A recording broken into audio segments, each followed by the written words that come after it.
বিসমিল্লাহির রহমানির রহিম। আসসালামু আলাইকুম ওয়া রাহমাতুল্লাহি ওয়া বারাকাতুহু। আপনার ঘরে রহমত, শান্তি ও বরকত ফিরিয়ে আনতে কি করবেন? প্রিয় ভাই বোন বন্ধুগণ, আজ অনেক মানুষ অভিযোগ করে, আমার ঘরে শান্তি নেই, বরকত চলে গেছে, সব কিছু আছে, তবুও অস্থিরতা কাটে না। আসলে সমস্যা ঘরের দেয়ালে নয়, আসবাবে নয়। সমস্যা হল আল্লাহর রহমতের সংযোগ দুর্বল হয়ে যাওয়া। রহমত, শান্তি ও বরকত কোনো বস্তু নয়, এগুলো আল্লাহর পক্ষ থেকে নাজিল হওয়া নূর, যা নির্দিষ্ট কিছু আমল, আচরণ ও পরিবেশে অবস্থান করে। এই ভিডিওতে আমরা জানব, কেন ঘর থেকে রহমত উঠে যায়, কি করলে ফেরেশতা ঘরে প্রবেশ করে, কিভাবে ধীরে ধীরে ঘরে শান্তি ও বরকত ফিরে আসে, কোন আমলগুলো নিয়মিত করলে আল্লাহ নিজেই আপনার ঘরকে নিরাপদ করে দেন। ১.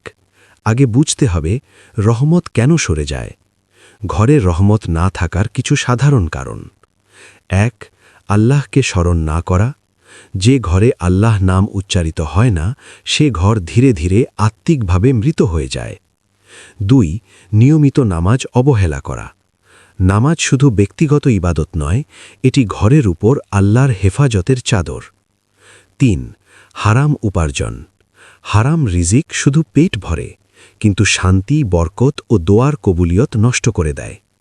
৪. ঝগড়া, অহংকার ও কটু কথা। যে ঘরে কটু কথা, চিৎকার ও অপমান, সে ঘরে ফেরেশতা থাকে না। ২. ঘরের রহমত ফিরিয়ে আনার প্রথম শর্ত নিয়ত ঠিক করা। সব পরিবর্তনের শুরু নিয়ত থেকে। আজ আপনি যদি মনে মনে বলেন যে, হে আল্লাহ, আমি চাই আমার ঘর হোক তোমার সন্তুষ্টির স্থান, এই নিয়তি আল্লাহর রহমতের দরজা খুলে দেয়। মনে রাখবেন, আল্লাহ নিখুঁত মানুষ চান না, তিনি চান ফিরে আসা মানুষ। ৩. নামাজ, রহমতের মূল চাবিকাঠি। নামাজ ছাড়া কোনো ঘরে স্থায়ী শান্তি আসে না। ঘরে নামাজ প্রতিষ্ঠা করুন। অন্তত একটি নামাজ হলেও জামাতে আদায় করুন। ফজরের নামাজ বিশেষ গুরুত্ব দিন। ফজরের পর যে ঘরে কুরআন তিলাওয়াত হয়, সেই ঘরে দিনভর ফেরেশতার পাহারা থাকে। রাসূল সাল্লাল্লাহু আলাইহি ওয়াসাল্লাম বলেছেন, ফজরের নামাজ আদায়কারী আল্লাহর জিম্মায় থাকে। ৪. কুরআন তিলাওয়াত, ঘরের অন্ধকার দূর করার আলো। যে ঘরে কুরআন তিলাওয়াত হয়, সেখানে শয়তান পালায়, সেখানে ফেরেশতা ভিড় করে, সেখানে অদৃশ্য শান্তি নেমে আসে। বিশেষ করে সূরা বাকারা। হাদিসে এসেছে, যে ঘরে সূরা বাকারা পাঠ করা হয়, সে ঘরে শয়তান প্রবেশ করতে পারে না। প্রতিদিন না পারলেও সপ্তাহে অন্তত একবার সূরা বাকারা পড়ুন বা শুনুন। ৫. ঘরকে জিকিরে জীবিত করুন। ঘর যদি শুধু খাওয়া, ঘুমানোর জায়গা হয়, তবে সেখানে বরকত থাকে না। সহজ জিকিরগুলো চালু করুন। সকাল বিকাল সুবহান আল্লাহ, আলহামদুলিল্লাহ, আল্লাহু আকবার। কাজের মাঝে লা ইলাহা ইল্লাল্লাহ। বিপদে হাসবি আল্লাহু, লা ইলাহা ইল্লাহু। পিন মনে রাখবেন, সন্তানদের মুখেও আল্লাহ নাম তুলে দিন, এটাই সবচেয়ে বড় বিনিয়োগ। ৬. হারাম থেকে ঘরকে পবিত্র করুন। যত বড় ইবাদতই করেন, হারাম থাকলে বরকত আসে না। উপার্জনে হারাম থাকলে তওবা করুন। ঘরে হারাম জিনিস থাকলে সরিয়ে ফেলুন। অশ্লীলতা, সুদের টাকা, অন্যের হক নষ্ট করে আনা সম্পদ। হালাল রিজিক কম হলেও তা অনেক শান্তি দেয়। ৭.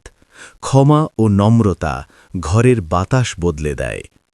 যে ঘরে অহংকার থাকে, সে ঘরে রহমত থামে না। পরিবারের মধ্যে ক্ষমা চর্চা করুন। ভুল হলে ক্ষমা চান, অন্যের ভুল ক্ষমা করুন। রাসূল সাল্লাল্লাহু আলাইহি ওয়াসাল্লাম বলেছেন, যে ক্ষমা করে আল্লাহ তার মর্যাদা বাড়িয়ে দেন। ক্ষমা শুধু সম্পর্ক নয়, ঘরের উপর আল্লাহর দয়া নামিয়ে আনে। ৮. দোয়া, অদৃশ্য শক্তির সবচেয়ে বড় অস্ত্র। ঘরের জন্য বিশেষ দোয়া করুন। বিশেষ করে সন্তানদের জন্য দোয়া, স্বামী স্ত্রীর জন্য দোয়া, ঘরের শান্তির জন্য দোয়া। একটি ছোট দোয়া, রব্বানা হাবলানা মিন আজওয়াজিনা ওয়া যুররিয়্যাতিনা কুররাতা আয়ুন।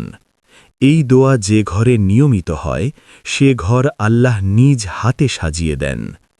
9 কৃতজ্ঞতা, বরকত বাড়ানোর শর্টকাট। আপনি যা নেই তা নিয়ে কাঁদলে যা আছে তাও চলে যাবে, কিন্তু আপনি যা আছে তার জন্য শুকর করলে আল্লাহ অপ্রত্যাশিতভাবে বাড়িয়ে দেন। প্রতিদিন পরিবারের সবাই মিলে একটি করে নিয়ামতের কথা বলুন। শুকর ভরের বাতাসকে হালকা করে দেয়। 10 ধৈর্য, রহমত নামার আগে আল্লাহর পরীক্ষা। অনেক সময় আপনি সব আমল করেন, তবুও শান্তি আসে না। মনে রাখবেন, রহমত দেরিতে আসতে পারে, কিন্তু ভুল ঠিকানায় যায় না। ধৈর্য ধরুন, আল্লাহর উপর ভরসা রাখুন। একদিন দেখবেন যে ঘর অশান্ত ছিল সেই ঘরেই মানুষ শান্তি খুঁজতে আসবে। প্রিয় বন্ধু, আপনার ঘরে রহমত, শান্তি ও বরকত ফিরিয়ে আনতে কোনো জাদু দরকার নেই, কোনো অলৌকিক কৌশলও না। দরকার শুধু আল্লাহকে ফিরিয়ে আনা, নামাজ, কোরআন ও জিকির চালু করা, হারাম ছেড়ে হালাল বেছে নেওয়া, ক্ষমা, ধৈর্য ও কৃতজ্ঞতায় ঘর ভরানো। যে ঘরে আল্লাহ থাকেন সেই ঘরে অভাব থাকলেও শান্তি থাকে। আজই শুরু করুন, কারণ রহমতের দরজা এখনও খোলা। ঘরে রহমত, শান্তি ও বরকত ফিরিয়ে আনতে আরও গভীর কিছু করণীয়। অনেক সময় মানুষ বলে, আমি নামাজ পড়ি, কোরআনও তেলাওয়াত করি, তবুও ঘরে সেই প্রশান্তি নেই। এর মানে এই নয় যে আপনি ভুল পথে আছেন, বরং এর মানে আল্লাহ আপনাকে আরও গভীরে নিতে চাইছেন। এই পর্বে আমরা জানব কিছু সূক্ষ্ম কিন্তু শক্তিশালী বিষয়, যেগুলো ঘরের অদৃশ্য পরিবেশ বদলে দেয়। 11 ঘরে প্রবেশের সময় বিসমিল্লাহের শক্তি। ঘরে ঢোকার সময় অনেকেই এই সহজ আমলটি ভুলে যান। রাসূল সাল্লাল্লাহু আলাইহি ওয়াসাল্লাম বলেছেন, যখন কোনো ব্যক্তি ঘরে প্রবেশ করে বিসমিল্লাহ বলে, তখন শয়তান বলে, আজ আমার জন্য এখানে রাত কাটানোর সুযোগ নেই। প্রতিবার ঘরে ঢোকার সময় বলুন, বিসমিল্লাহির রহমানির রহিম। এই ছোট বাক্য ঘরের দরজায় শয়তানের তালা লাগিয়ে দেয়। 12 খাবার সময় আল্লাহকে স্মরণ করা। আজ অনেক ঘরে খাবার আছে, কিন্তু বরকত নেই। কারণ খাবারের শুরুতে ও শেষে আল্লাহকে স্মরণ করা হয় না। খাবারের শুরুতে বলুন বিসমিল্লাহ, শেষে বলুন আলহামদুলিল্লাহ। এই দুইটি শব্দ খাবারকে শুধু পেট ভরার মাধ্যম নয়, বরং রহমতের উৎস বানায়।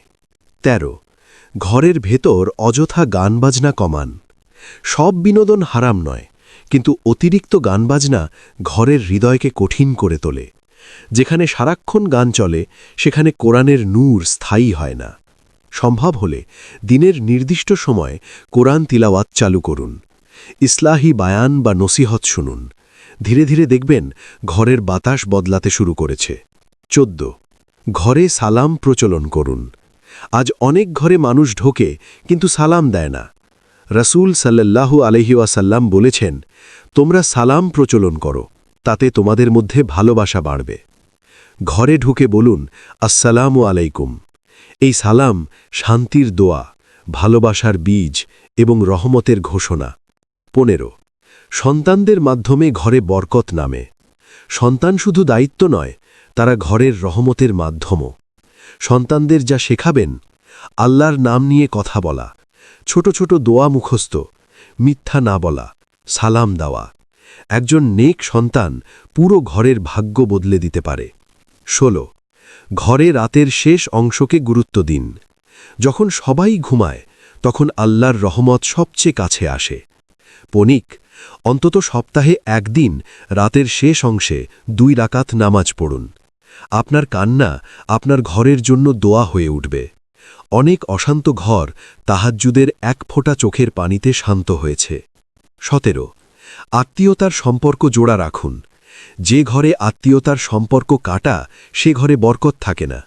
রাসূল সাল্লাল্লাহু আলাইহি ওয়াসাল্লাম বলেছেন, যে ব্যক্তি আত্মীয়তার সম্পর্ক বজায় রাখে তার রিজিক বাড়ানো হয় এবং বয়সে বরকত দেওয়া হয়। প্রয়োজনে নিজে ছোট হন, কিন্তু সম্পর্ক ছিন্ন করবেন না। 18 ঘরে দোয়ার পরিবেশ তৈরি করুন। শুধু নিজের জন্য নয়, পুরো ঘরের জন্য দোয়া করুন। প্রতিদিন অন্তত একবার বলুন, হে আল্লাহ, এই ঘরে তুমি শান্তি দাও, রহমত দাও, বরকত দাও। ঘরের দেওয়ালও এই দোয়া শোনে। ১৯ বিপদের সময় অভিযোগ নয়, আল্লাহর দিকে ফেরা। অভাব, রোগ, সমস্যা এসবই রহমতের দরজা খুলে দেওয়ার মাধ্যম হতে পারে। অভিযোগ নয়, বলুন, হে আল্লাহ, আমি বুঝতে পারছি না, কিন্তু আমি তোমার উপর ভরসা করছি। এই ভরসা ঘরের উপর আল্লাহর বিশেষ নজর আনে। ২০ আল্লাহর উপর পূর্ণ তাওয়াক্কুল। মূল কথা একটাই, যে ঘরে আল্লাহর উপর ভরসা থাকে সে ঘর কখনো একা থাকে না। রহমত, শান্তি ও বরকত এসব আল্লাহ নিজেই পাঠান, আপনি শুধু দরজাটা খুলে দিন। যেসব আলামত দেখে বুঝবেন আপনার ঘরে রহমত, শান্তি ও বরকত ফিরে এসেছে। অনেক সময় মানুষ প্রশ্ন করে, আমি কি সত্যিই সঠিক পথে আছি? আল্লাহ কি আমার ঘরের দিকে তাকিয়েছেন? আল্লাহ যখন কোনো ঘরে রহমত নাজিল করেন তা শুধু অদৃশ্য থাকে না, তার স্পষ্ট কিছু আলামত প্রকাশ পেতে শুরু করে। এই পর্বে আমরা জানব সেসব নিদর্শন যেগুলো দেখে আপনি নিজেই বুঝতে পারবেন আপনার ঘর আর আগের মতো নেই। ২১ অকারণ অশান্তি কমে যাওয়া। আগে হয়তো ছোট কথায় ঝগড়া হতো, মেজাজ দ্রুত খারাপ হয়ে যেত। এখন দেখবেন অনেক কথা এড়িয়ে যেতে পারছেন, রাগ দ্রুত নিয়ন্ত্রণে আসছে, পরিবারের সহনশীলতা বাড়ছে। এটা কোনো কাকতাল নয়, এটা রহমতের প্রথম আলামত। ২২ নামাজ ও ইবাদতে মন বসতে শুরু করা। আগে নামাজ ছিল বোঝা, এখন নামাজ হয়ে উঠছে স্বস্তি। সিজদায় বসতে মন চায়, দোয়ার সময় চোখ ভিজে আসে, আল্লাহর কথা শুনতে ভালো লাগে। এগুলোই প্রমাণ আল্লাহ আপনার ঘরের হৃদয় খুলে দিয়েছেন। ২৩ অল্পেই তৃপ্তি আসা। আগে যা ছিল তাতেও মন ভরত না, এখন কম রিজিকে শান্তি, ছোট নিয়ামতেই আনন্দ। তুলনা করার মানসিকতা কমে যাওয়া, এটাকে বলে কানাআত, যা শুধু আল্লাহ দেন। ২৪ ঘরে অদ্ভুত এক প্রশান্ত পরিবেশ। ঘরে ঢুকলেই মনে হয় এখানে বসে থাকতে ইচ্ছে করছে। চিৎকার কমে গেছে, কথাবার্তা নরম হয়েছে, ঘর যেন আপন করে টানে। অনেকেই একে বলে ঘরে আলাদা এক অনুভূতি আছে। এই অনুভূতিই হল রহমতের নীরব উপস্থিতি। ২৫ গুনাহের প্রতি অনীহা তৈরি হওয়া। আগে যেসব কাজ স্বাভাবিক লাগত, এখন সেগুলোতে অস্বস্তি হয়। মিথ্যে বলতে মন চায় না, হারাম জিনিসে আগ্রহ কমে, ভুল করলে দ্রুত অনুশোচনা আসে।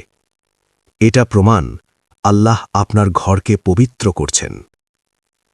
২৬ বিপদে আল্লাহর কথা আগে মনে আসা। আগে সমস্যা এলেই মানুষের দিকে তাকাতেন, এখন প্রথমেই দোয়া আসে, ইয়া আল্লাহ মুখ থেকে বের হয়, ভরসা ভেতর থেকে আসে। এটা তাওয়াক্কুলের আলামত এবং রহমতের বড় চিহ্ন। ২৭ সন্তানের আচরণে পরিবর্তন। অনেক বাবা মা অবাক হয়ে বলেন, আমার সন্তান আগের চেয়ে শান্ত, কথা শোনে বেশি, আল্লাহর নাম নিতে শিখছে, খারাপ আচরণ কমছে।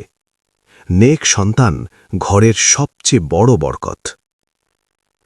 ২৮ অপ্রত্যাশিতভাবে সমস্যার সমাধান। কিছু সমস্যা যেগুলোর কোনো পথ ছিল না, হঠাৎ দেখবেন দরজা খুলে গেছে, মানুষের মন বদলে গেছে, কাজ সহজ হয়ে গেছে।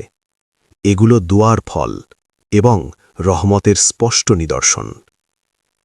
২৯ ঘরের মানুষ একে অপরের জন্য দোয়া করতে শুরু করা। যখন স্বামী স্ত্রীর জন্য দোয়া করে, মা সন্তানের জন্য কাঁদে, ভাই বোনের জন্য কল্যাণ চায়, তখন সেই ঘর আসমানে পরিচিত হয়ে যায়।